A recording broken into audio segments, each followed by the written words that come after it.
kityo Shabani bantaliza n'aberanga erinnya awangadde nalyo aliriiriddeko ebirungi alikoleddemu effujjo akoze byakoze naye ng'abikola bamutwala ng'omusaamu naye tumusaba Mukama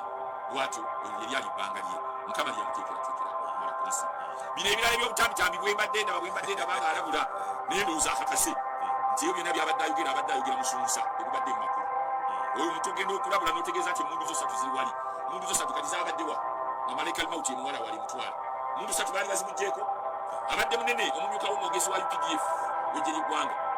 twakati oyo abadde ndowooza ku maanyi g'abadde alina nga tosuubira nti alina gy'asobola okulaga kati obadde ntegeeza buli kapere yenna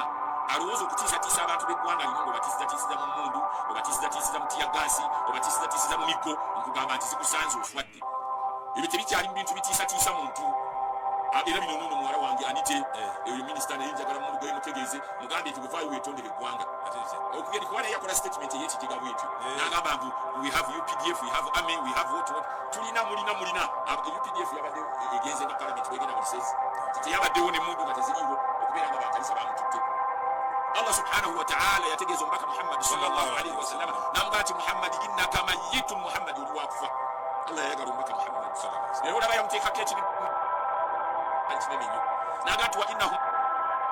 gadde bonna babanu Adamu bonna bajja kufa era kyobulaga nti kullu nafsin bulimu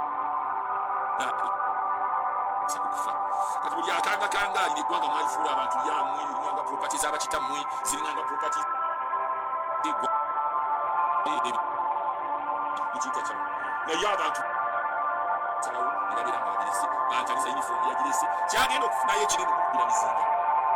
kyekyokka talina kisukkakaawo naye ali awo bantaliza ebiwuka birindiridde envunyu n'ebirala byonna biri awo biwoomingira ku dayini taliza era insha allahu taala ne banaamuteekawo emyezi mwangamba mu abawangaza abafu abatagala kuziika bafu basiraamu ng'obudde bukyali ne bwe munaamutereka mutya Shabani bantaliza era mugenda kuziika era bonna be mwatereka ne mubaziika olwaleero ebiwuka biraaniriza so tugamba nti abantu bafunenga ebyokuyiga